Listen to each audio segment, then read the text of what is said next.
In a quiet meadow at the edge of the woods lived a clever fox named Rilo. He was known for his wit and quick tongue, always finding the smartest way around a problem. Rilo loved telling stories of how he outsmarted the other animals, but most of all, he loved being admired for it. One hot summer, the streams dried up and the berries shriveled. Water became rare, and every creature searched far and wide to find a sip. One morning, while wandering near the rocky hills, Rilo spotted an old stone well hidden behind tall grass. It was deep, dark, and covered in moss. Excited by the discovery, he peered in, but there was no water, just echo still. Rilo's mind sparked with an idea. If he couldn't drink, maybe he could gain from it another way.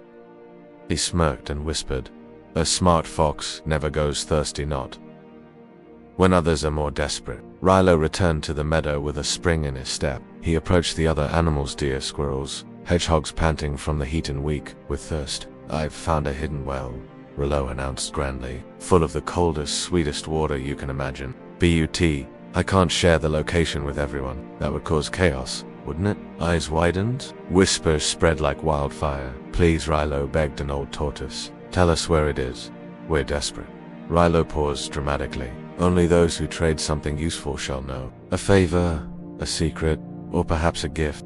The animals, eager and trusting, began to offer him food, tools, even shelter. In return, Rilo would whisper to each of them alone, behind the third hill, under the oak, near the mossy stones. One by one, they ran to the spot. One by one, they returned silent, confused, too proud to admit they'd been fooled. Rilo watched it all, chuckling. But as the sun burned hotter and guilt crept in like a shadow, something inside him began to stir. As days passed, the meadow grew quieter. The laughter of squirrels faded. The deer no longer greeted Rilo. Even the birds avoided his path. He had plenty now, gifts, food, praise, once, but something was missing. Then one night a small hedgehog approached him, trembling. "Rilo, my little brother is sick. He needs water. You said the well had plenty. Please, take me there again." Rilo's smirk faltered. The lie, once clever, now felt heavy. He tried to brush it off, but the hedgehog's pleading eyes haunted him. Reluctantly, he led the creature back to the well. The wind was still, the stones cold, the well just as empty. But ... there's nothing, the hedgehog whispered. "I know," Rilo replied quietly.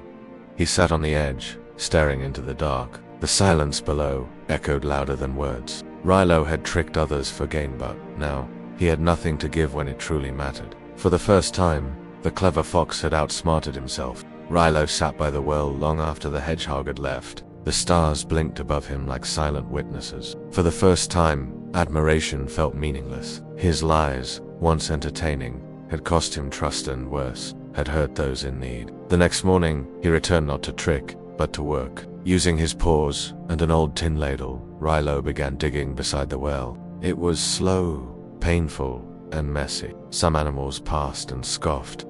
Others watched from a distance. By the third day, the old tortoise joined him. Then 2 rabbits. Even the hedgehog, carrying a small bucket. They didn't speak of the past. They simply dug. On the 7th day, a soft gurgle rose from the ground. Water, cold, real. Rilo stepped back, soaked and muddy, but smiling truly for the first time. He didn't announce it. He didn't claim credit. He just handed the hedgehog the first cup. The meadow had once trusted his voice. Now it saw his actions, and they spoke louder. In the end, Rilo learned that cleverness without conscience leads to emptiness, like a well with no water. He had used his words to gain what he didn't need and gave nothing in return when others needed him most. But change is possible. When he chose to act, to repair what he had broken with his lies, he found something deeper than admiration. He found respect.